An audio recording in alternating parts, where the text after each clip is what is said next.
En el tema anterior nos hemos acercado a la investigación en la inteligencia, en primer lugar, desde un punto de vista estructural, intentando plasmar cuáles han sido las distintas aproximaciones que han hecho los autores desde una perspectiva de una capacidad única, una inteligencia general, hasta aquellos autores que han planteado distintas o múltiples capacidades y también modelos jerárquicos distintos en esa organización de las capacidades que desde un punto de vista también psicométrico se han ido investigando.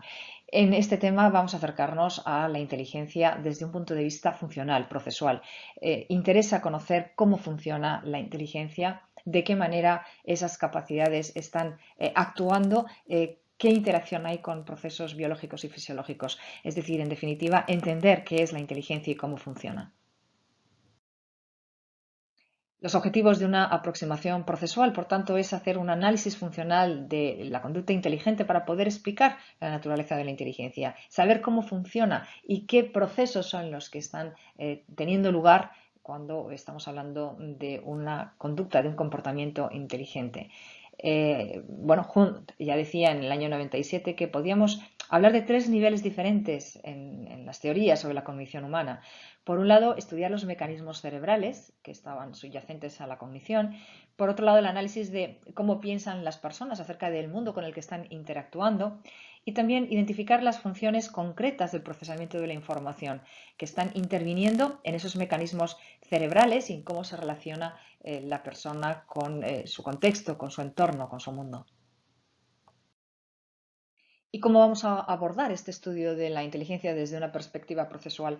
Bueno, lo hemos organizado en tres grandes áreas. Por un lado, vamos a ver los modelos cognitivos, aquellos que están directamente relacionados con el procesamiento de la información, con qué procesos están aconteciendo, procesos cognitivos, cuando se están desarrollando tareas relacionadas con la inteligencia.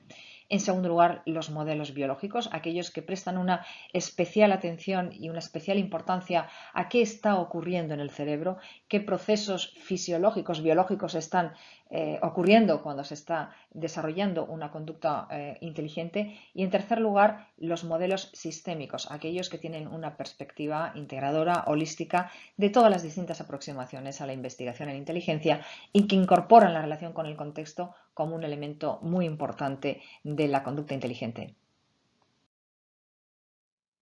En el marco de la psicología cognitiva en general, podemos decir que hay una subdisciplina de gran interés para todos los psicólogos cognitivos que aborda el estudio del procesamiento de la información.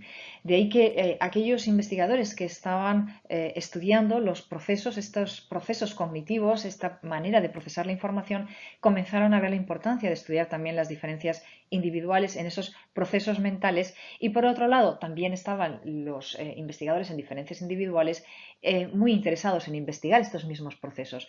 De esa confluencia nace esa psicología diferencial cognitiva que quiere abordar la investigación justamente de los procesos mentales que podían constituir la base del funcionamiento de la inteligencia y abordando temas muy parecidos a los que la psicología cognitiva aborda, por ejemplo, la rapidez o la precisión con la que se llevan a cabo esos procesos y siempre en comparación de unos individuos con otros, es decir, si hay diferencias en esa rapidez, en las estrategias que combinan las personas a la hora de resolver las tareas, las distintas formas de representación mental que están actuando o cuál es la base del conocimiento que tienen las personas para organizar de distintas formas esa representación mental que elaboran. Es decir, los psicólogos diferencialistas comienzan a abordar el estudio de la inteligencia bajo esta perspectiva que aborda la psicología cognitiva, integrando la investigación sobre los procesos de gestión de la información, de procesamiento de la información. En la aproximación de los investigadores a un estudio procesual de la inteligencia, desde la perspectiva de los modelos cognitivos, vamos a ver como dos grandes aproximaciones. La primera son aquellos investigadores que han propuesto modelos de resolución de tareas cognitivas simples para investigar la inteligencia y sus procesos, mientras que otros autores se han basado en modelos de resolución de tareas cognitivas complejas. Vamos a ver que son dos aproximaciones diferentes. En el caso de las tareas cognitivas simples, veremos aquellos modelos que están muy basados en la velocidad mental con la que se ejecutan estas tareas y el enfoque de los correlatos cognitivos. Mientras que en los modelos de resolución de tareas cognitivas complejas vamos a ver el denominado enfoque de los componentes cognitivos. Los modelos de resolución de tareas cognitivas simples parten ya históricamente de la Escuela de Londres, la que vimos en el desarrollo histórico de la psicología de las diferencias individuales, con ese acercamiento que Jensen denomina reduccionista al fenómeno mental. Y el objetivo es explicar los fenómenos más complejos en términos de procesos pues, mucho más simples, más elementales. Eso tiene como antecedentes a las figuras de Galton y de Spearman, que ya estaban interesados en explicar las diferencias individuales en inteligencia en términos de constructos más simples o de nivel más bajo. Dentro de esa aproximación cognitiva al estudio de la inteligencia y a su vez de aquellos modelos que abordan el estudio de la inteligencia desde la resolución de tareas muy simples, tenemos en primer lugar aquellos que se han aproximado directamente sobre la consideración de que la inteligencia es una consecuencia de la rapidez mental que tiene el sujeto, basándose en aquellas ideas previas de Galton y que fueron retomadas por Eysenck. También Jensen es uno de los autores fundamentales en esta línea, ¿no?, de la velocidad relacionada con la eficiencia mental. Los objetivos para poder investigar esta hipótesis es poner en relación el CI que está evaluado con los test psicométricos desarrollados por la psicología diferencial clásica con la velocidad del procesamiento de la información en tareas cognitivas muy básicas, muy simples. ¿Cómo de básicas? Bueno, pues estos autores plantean que incluso personas con discapacidad mental pueden resolver estos problemas sin cometer errores, ¿no? Generalmente son tareas muy rápidas que requieren menos de un segundo para su realización y bastante automáticas. No están basadas en el conocimiento o aprendizaje previos o en tareas más complejas como las que utilizaba Binet que requieran el pensamiento abstracto y no comportan ningún tipo de significación psicológica, por ejemplo, emocional alguna para la persona que la realiza. Si quieres ver y experimentar cómo es una tarea de este tipo, puedes hacerlo a través de probar tu propio tiempo de reacción. Te proponemos para ello ir a una página web que puedes parar el vídeo, tomar el QR con tu teléfono, por ejemplo, y aproximarte a la página web donde muestran una prueba de tiempo de reacción de este tipo. ¿Cuáles son las principales variables dependientes que se utilizan en la investigación de esta aproximación al estudio de la inteligencia desde la perspectiva de la velocidad mental? La primera, la más importante, es el tiempo de reacción. El tiempo de reacción es ese tiempo que transcurre entre que se presenta un estímulo y se emite una respuesta. Y siempre se evalúa a partir de lo que se denomina latencia de respuesta, es decir, el tiempo que la persona tarda en emitir su respuesta. La unidad de medida es el milisegundo, es decir, es algo muy, muy rápido. Otro tipo de variable dependiente es el tiempo de elección. Es el tiempo de reacción cuando hay más de un estímulo y cada uno tiene una respuesta posible y la persona tiene que elegir cuál es la respuesta en función de lo que se le ha solicitado. Estas son dos de las variables dependientes utilizadas más importantes en la investigación en esta aproximación. Una forma de ver cómo funciona, por ejemplo, esta medida del tiempo de reacción frente a la presentación de un estímulo es verlo a través de la consola de Jensen-Muro. A través de este QR también se puede acceder a la página web de un vídeo subido por el profesor Roberto Colom, en donde podemos ver perfectamente cómo sería un ejercicio de este tipo. ¿Cuáles serían entonces las fases propias del procesamiento en una tarea de tiempo de reacción? Aquí vemos una representación que está tomada directamente de la Wikipedia y que muestra perfectamente cómo se presenta el estímulo en una fracción de tiempo muy corta. El sujeto tiene que procesar sensorialmente y corticalmente ese estímulo y tiene que emitir una respuesta de manera motora, por ejemplo, en el ordenador dando a una tecla, como hemos visto, o en un tipo de aparato que permita registrar de esta manera la respuesta por parte del sujeto. Uno de los problemas que puede tener el tiempo de reacción es poder discriminar de manera clara cuál es el tiempo de reacción que tiene una persona a la hora de procesar un estímulo y separarlo del tiempo de reacción motor, es decir, el tiempo que le lleva, por ejemplo, llevar la mano hasta la tecla que tiene que pulsar para dar la respuesta. En las tareas de tiempo de reacción que hemos visto anteriormente no se puede hacer esa discriminación.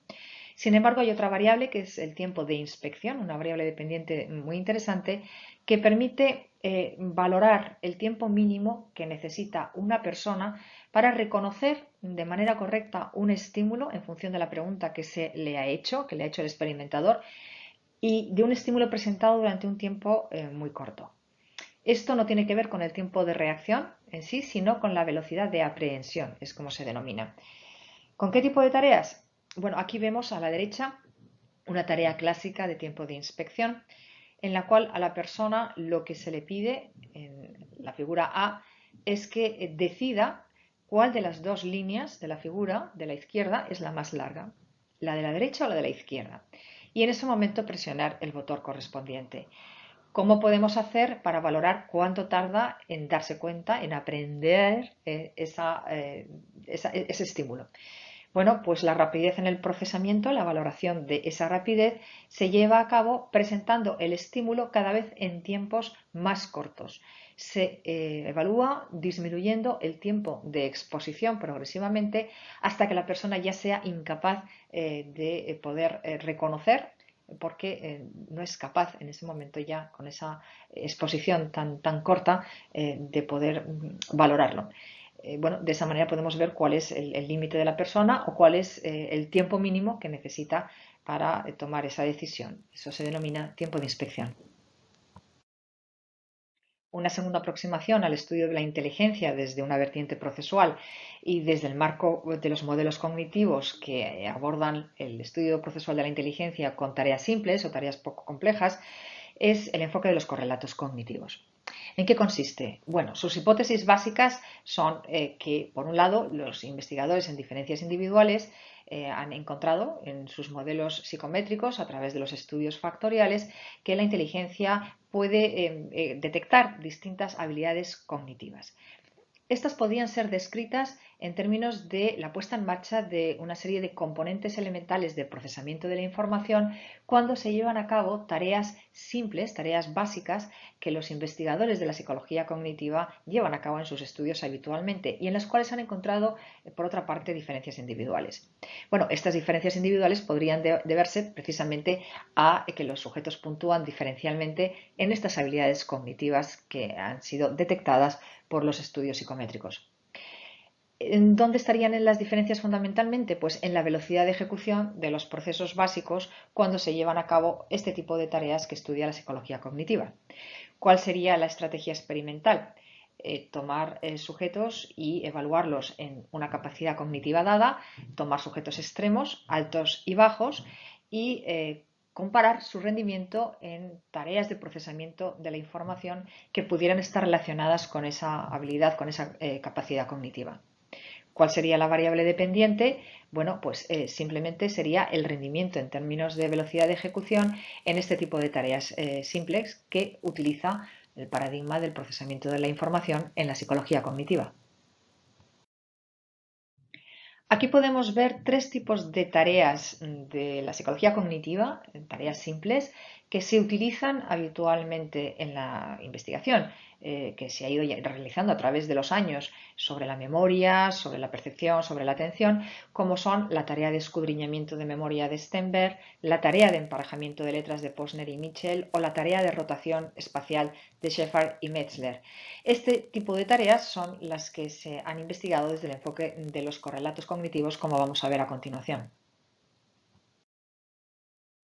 Una de las tareas mencionadas es la tarea de escudriñamiento de memoria de Saul Stenberg. ¿Qué mide? Mide la velocidad de acceso a la memoria a corto plazo. ¿Cómo utilizamos esa memoria a corto plazo? ¿Qué estímulos presenta este tipo de tareas? Bueno, lo que se presentan al sujeto son cadenas de dígitos, también de letras de longitud variable, más cortas, más largas, como las que vemos aquí, durante un tiempo muy corto, durante un tiempo limitado. ¿Cuál es la tarea que tiene que hacer el sujeto una vez se le han presentado estas cadenas de dígitos o de letras? Bueno, pues posteriormente se le presenta un dígito o una letra y tiene que decidir si forma o no parte de la cadena que anteriormente ha visualizado. El tiempo de decisión en las investigaciones en psicología cognitiva se sabe que se va incrementando a medida que la cadena es más larga, es decir, que el número de dígitos o de letras que constituyen la cadena se incrementa. ¿Cuál es la hipótesis desde el enfoque de los correlatos? Que aquellas personas que tengan mayor capacidad de memoria presentarán un mejor rendimiento en este tipo de tareas de escudriñamiento de memoria, y este es el enfoque que han llevado a cabo pues distintos investigadores dentro del campo de la psicología de las diferencias individuales en esta área de los correlatos cognitivos. Si tienes interés en saber cómo es este tipo de prueba de escudriñamiento de memoria, puedes llevar a cabo un ensayo a través de esta información disponible en el Laboratorio de Cognición y cuyo enlace tienes también a través del QR de esta página. De esta manera podrás hacer una simple prueba y experimentar cómo es la tarea de escudriñamiento que planteó Stenberg. Otra tarea clásica de la psicología cognitiva que ha sido empleada en el enfoque de los correlatos cognitivos es la tarea de emparejamiento de letras de Posner y Mitchell. Esta tarea mide velocidad de acceso léxico y las condiciones son las siguientes. Se presentan estímulos que son pares de letras, pueden estar emparejadas físicamente, es decir, ser letras capitales o letras minúsculas, o emparejadas por el significado, es decir, la letra. La tarea consiste en presentar estas letras, estos pares, y decir si las letras son iguales, es decir, si son mayúsculas o minúsculas las dos, o si son la misma letra. La hipótesis es que las personas con mayor capacidad verbal van a rendir igual, es decir, van a responder con la misma rapidez en ambas condiciones, mientras que las personas con menor capacidad verbal mostrarán un mayor tiempo de reacción cuando se trata de indicar si hay un emparejamiento de significado. Si quieres saber algo más sobre este tipo de tareas, puedes consultar esta página web que te informa con más detalle sobre cómo se lleva a cabo el tipo de tarea del emparejamiento de Posner y Mitchell. Tienes también el QR disponible para poder acceder desde tu móvil. Un tercer ejemplo de tarea es la tarea de rotación espacial de Shepard y Metzler. En este caso se mide la velocidad de rotación de una imagen. Los estímulos es presentar una figura durante un tiempo determinado y seguidamente presentación de otra figura con un grado de rotación determinado, e indicar en la tarea si la figura que se ha presentado seguidamente de la primera es la misma figura o es otra. La hipótesis es que se presentará un mejor rendimiento, es decir, habrá una detección más acertada en personas con una capacidad espacial elevada que en personas que no tengan esta capacidad espacial de manera tan manifiesta. Haz la prueba. Esta es una figura que va a rotar. ¿Es la misma figura? Siguiendo con esta aproximación a la investigación en inteligencia desde los modelos cognitivos, pasemos ahora a los modelos de resolución de tareas cognitivas más complejas que las que hemos visto previamente. Aquí nos vamos a encontrar con el enfoque de los componentes cognitivos. Por tanto, tendremos el enfoque de los correlatos, que está asociado a las tareas cognitivas simples, y el enfoque de los componentes cognitivos, que está asociado a la resolución de tareas cognitivas complejas. En este caso, ¿cuál es el objetivo principal? Elaborar modelos más complejos de procesamiento de la información que permitan explicar el rendimiento que las personas demuestran o muestran en tareas cognitivas que son más complejas y por tanto semejantes a las utilizadas en los modelos psicométricos clásicos, cuando se evalúa la inteligencia a través de test psicométricos más complejos. ¿Cuál es el método experimental? Se analiza y se descomponen los test que se utilizan para la evaluación del CI y de las capacidades cognitivas en componentes, digamos en procesos o componentes más simples, analizados a través de métodos cognitivos y experimentales. ¿Cuáles son las variables dependientes? El tiempo de reacción sigue siendo una variable dependiente importante como en los modelos anteriores, pero también los errores cometidos o el patrón de elección de respuesta son utilizados en este enfoque de los componentes cognitivos como otras variables dependientes secundarias, pero también de gran interés. Uno de los modelos más representativos de este enfoque de los componentes cognitivos es el modelo racional desarrollado por Carroll. Carroll lleva a cabo una síntesis racional de los 24 factores que habían surgido de la batería compleja de test, el kit de test de referencia para factores cognitivos desarrollado por French y colaboradores a partir de 74 test o pruebas cognitivas. Para Carroll, las diferencias individuales aparecerían como resultado de una interacción entre un número más reducido de procesos elementales con diferentes clases de estímulos y formas de respuesta, diferentes modalidades sensoriales, diferentes tipos de almacenes de memoria. Bueno, para Carroll este tipo de interacciones sería lo que constituiría la verdadera estructura del intelecto y no el cubo propuesto por Guilford en su momento. Carroll elabora a partir de ahí esta lista no exhaustiva de componentes cognitivos que serían necesarios para resolver estas tareas. Componentes como la atención, la integración perceptual, codificación, la ejecución de la respuesta, entre otros. El otro gran modelo dentro de este enfoque de los componentes cognitivos es la teoría componencial de Robert Sternberg, uno de los grandes investigadores en el campo de la inteligencia.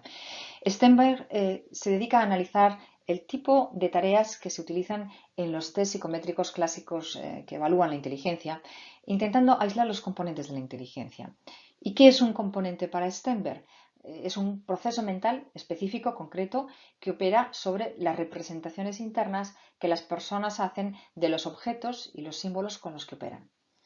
¿Qué es un análisis componencial? Bueno, pues descomponer el tiempo de reacción total y la frecuencia de los errores que cometen las personas al realizar una tarea en función de los distintos procesos que constituyen esa tarea. Es decir, descomponiendo los tiempos de reacción, los errores parciales en cada uno de los procesos mentales que están implicados en la resolución de una tarea.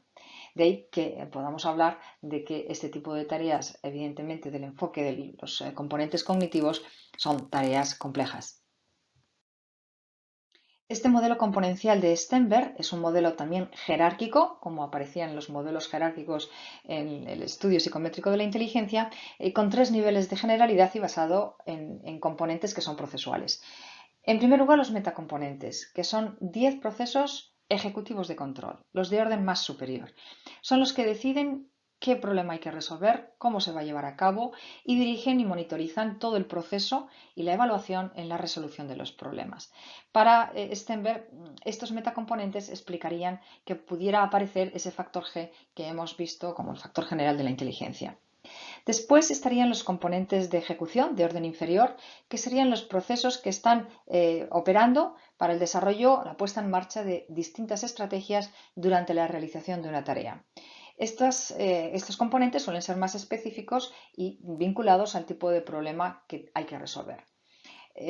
Son componentes que ejecutan las órdenes que los metacomponentes han puesto en marcha. Finalmente, Sternberg distingue los componentes de adquisición del conocimiento, que serían aquellos procesos que están involucrados cuando hablamos del aprendizaje y almacenamiento de una información nueva en nuestra memoria. ¿Cómo son valorados los modelos cognitivos en este estudio procesual de la inteligencia? Bueno, pues de manera positiva, en el sentido que tienen un gran potencial para poder verificar hipótesis explicativas del funcionamiento real de la conducta inteligente. Ya no estamos en el ámbito descriptivo, sino en un ámbito que permite explicar. Y con aplicaciones muy importantes, por ejemplo, que podamos entrenar cognitivamente a las personas para mejorar su rendimiento. Es decir, que la inteligencia no sería algo fijo, estanco, sino que es algo que se puede, por supuesto, desarrollar y entrenar. ¿Cuál es la parte negativa de esta aproximación?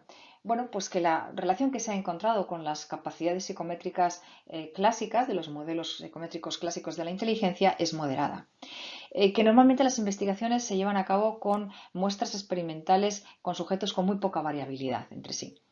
Los niveles de dificultad también son bastante uniformes en los estudios, los parámetros de coeficiente intelectual bastante globales, las tareas bastante artificiales, es decir, alejadas de las tareas reales habituales que las personas desarrollan en sus vidas, un apoyo excesivo en el tiempo de reacción como variable relevante e importante que digamos sería la que está dando explicación o sentido a los estudios y a las hipótesis planteadas, y poca atención pues, a los procesos biológicos que están detrás de esa conducta inteligente y que están sustentando de alguna manera también pues, todos los procesos cognitivos que se están investigando. La segunda aproximación al estudio procesual de la inteligencia después de los modelos cognitivos son los modelos biológicos, es decir, aquellos que estudian la inteligencia en términos del funcionamiento fisiológico, biológico del cerebro. Bueno, a medida que la tecnología va avanzando en todos los campos, cada vez se observa que ese acercamiento independiente a los procesos de la inteligencia, a los procesos cognitivos, no puede hacerse de manera separada de los procesos biológicos que están detrás. Es decir, como decía Hunt, ya en los albores del siglo, los modelos del procesamiento de la información están tremendamente vinculados a las estructuras cerebrales, a los procesos que tienen lugar, a los procesos neuroquímicos que están asociados y que servirían de base para ese funcionamiento cognitivo.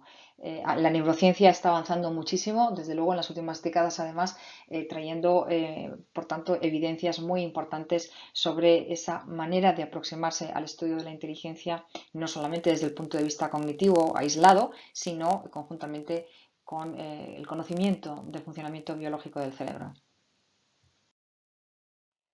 ¿Y cuáles son las líneas de investigación que se vienen desarrollando a lo largo de las décadas anteriores sobre la inteligencia y los procesos biológicos? Bueno, por un lado, la velocidad de conducción nerviosa en cuanto a la velocidad neural, con esa idea de un procesamiento más rápido y más preciso que el sistema nervioso. Por otro lado, la actividad eléctrica cerebral a través del electroencefalograma y de los potenciales evocados para poder registrar esa actividad cerebral. Por otro lado, el consumo de energía cerebral como un indicador interesante para poder evaluar la inteligencia a través de la tomografía por emisión de positrones y de la resonancia magnética. Y también las redes neuronales, la complejidad de las redes neuronales que están situadas en el neocortes y su relación con la inteligencia.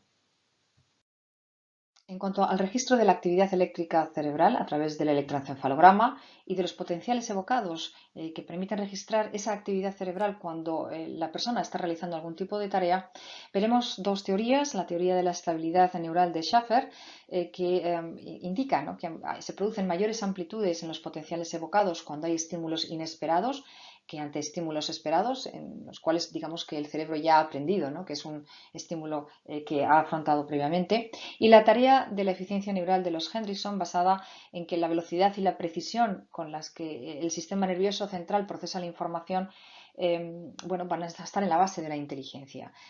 Asimismo, bueno, pues los sujetos más inteligentes mostrarán esa mayor eficiencia y una mayor complejidad de funcionamiento.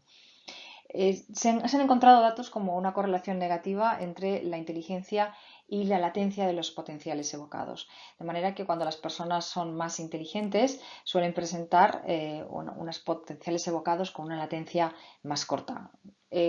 También se han encontrado correlaciones negativas entre el coeficiente intelectual, coeficiente de inteligencia y la variabilidad de los potenciales evocados, en el sentido de que las personas más inteligentes muestran mayor estabilidad, menor variabilidad en sus patrones de potenciales evocados.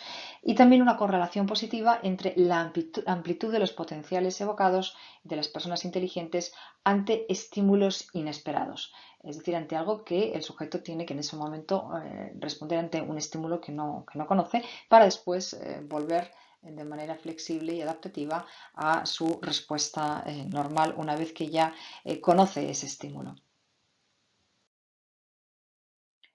En cuanto a la línea de investigación sobre la energía cerebral, lo que se viene mostrando es que las personas que tienen un peor rendimiento en tareas que tienen que ver con la inteligencia general suelen consumir una mayor cantidad de glucosa, de energía cerebral durante su realización. Necesitan este mayor aporte de energía. A medida que se aumenta la práctica, es decir, el entrenamiento, el aprendizaje en la realización de cualquier tarea, desciende el consumo de glucosa cuando se está llevando a cabo esta tarea, por lo cual las personas inteligentes o más inteligentes en este sentido, bueno, pues llevarían a cabo un gasto más óptimo, ¿no?, de su energía cerebral. La medición de esta glucosa utilizada para la realización de determinadas tareas se lleva a cabo a través de la tomografía de emisión de positrones, que permite a los científicos observar en tiempo real lo que está sucediendo en el cerebro de la persona cuando está desarrollando algún tipo de actividad mental al inyectar glucosa radioactiva y de esta manera bueno, el sistema permite registrar qué áreas del cerebro se están utilizando de manera activa, es decir, que el cerebro está utilizando esa glucosa para obtener la energía que necesita para resolver la actividad que esté realizando. Finalmente, otra aproximación muy potente al estudio de la inteligencia es la investigación en redes neuronales, porque los procesos cognitivos no serían otra cosa sino el resultado de esas variaciones en la actividad neuronal a través de las redes de conexión que las neuronas configuran. Y la eficiencia de estas relaciones, es decir, no tanto el número de neuronas, sino el número de conexiones que establecen, la eficiencia de estas conexiones, la complejidad de las mismas sería lo que es importante como base para una conducta más inteligente. Finalmente, el último tipo de modelos que veremos en esta aproximación procesual a la investigación en inteligencia serán los modelos sistémicos. Estos modelos, frente a las teorías reduccionistas que hemos visto o las que descomponen pues, la inteligencia, como hemos visto también en la aproximación componencial en procesos cognitivos o también en procesos biológicos, la inteligencia bajo esta perspectiva de carácter más integrador, más sistémico, implica la interacción de todos los sistemas, el cognitivo, el biológico, el contextual. No podemos hablar de un concepto único, sino que abarca un amplio abanico de habilidades en relación a la inteligencia y justamente es una aproximación dinámica que cambia y que puede establecer relaciones diferentes cuando cambian las condiciones del entorno, del contexto en el que la persona se desenvuelve. Una de las grandes aproximaciones dentro de esta concepción sistémica de la inteligencia es la propuesta por Robert Stenberg en su teoría triárquica. En esta teoría, Stenberg plantea tres grandes nodos que están en relación constante. Por un lado, el mundo interno de la persona. Por otro lado, el contexto en el que la persona se desenvuelve y con el cual interactúa continuamente. Y en tercer lugar, la experiencia que de momento en momento la persona está teniendo que afrontar. En cuanto al mundo interno, Stenberg veremos que introduce ahí su modelo componencial con esos metacomponentes que rigen y que dirigen todos los procesos cognitivos que están teniendo lugar. Los componentes de ejecución que los ponen en marcha, los componentes de adquisición del conocimiento para el aprendizaje. Bueno, ahí estaría el mundo interno. Por otro lado, la interacción con el mundo externo, la persona tiene que ver si se puede adaptar a ese contexto. La inteligencia es en buena medida la capacidad de adaptación. En segundo lugar, si no puede adaptarse, ¿cómo puede modelarlo previamente o durante la interacción con el contexto? Modelarlo para poderse adaptar mejor. Y en tercer lugar, cuando no puede ni adaptarse ni modelarlo, bueno, seleccionar entre los distintos contextos cuál es el que considera la persona que es el más adecuado para ella. En tercer lugar, en relación a los procesos que tienen que ver con la experiencia, hay dos grandes procesos. Por un lado, la habilidad para tratar con los estímulos novedosos, con los contextos nuevos en los que la persona ante una situación tiene que decidir qué es lo relevante de esa situación y aprender a desenvolverse en la misma. Y por otro lado, la eficacia a la hora de automatizar aquellos contextos, aquellas situaciones, aquellos estímulos que se van repitiendo y que por tanto la persona ya puede aprender a afrontarlos de la manera más eficaz posible. Por tanto, ahí la velocidad en la automatización es un elemento importante de la eficiencia del comportamiento inteligente. Según Stenberg, estas tres subteorías dentro de la teoría triárquica trabajan conjuntamente, pero las personas presentan diferencias individuales en la utilización de los procesos que conllevan cada una de estas subteorías, dando lugar a perfiles de individuos. Stenberg habla de tres grandes perfiles. El perfil de la inteligencia analítica, que sería el manejo óptimo de los componentes internos del procesamiento de la información, del procesamiento cognitivo del mundo interno. La inteligencia creativa, que está más dirigida a la eficacia en la aplicación de los componentes que tienen que ver con la creación, con el descubrimiento. con diseñar, con inventar, con generar cosas nuevas, y la inteligencia práctica, que sería aquella que muestra una mayor habilidad para adaptarse, para modelar, para seleccionar los entornos que son más apropiados para el individuo, y más vinculada a procesos de aplicación, de utilización, de uso en cada momento de aquello que es más pertinente, mejor para la persona. La otra gran aproximación a los modelos sistémicos de la inteligencia es la propuesta por Howard Gardner con su teoría de las inteligencias múltiples, que ha tenido un gran impacto sobre todo en el mundo de la educación. Howard Gardner se pregunta dos cuestiones clave. Por un lado, ¿cuánto eres de inteligente? Pero también de qué forma eres inteligente. Y bueno, la base de estas dos preguntas está en esa idea de que no hay una única inteligencia de carácter general que vaya agrupando distintas capacidades con distinto nivel de generalidad, como hemos visto en los modelos jerárquicos, por ejemplo, sino un conjunto de inteligencias múltiples, diversas, distintas e independientes, cada una de ellas pudiendo identificarse por una serie de características propias y que son importantes en distintos contextos y para distinto tipo de actividades.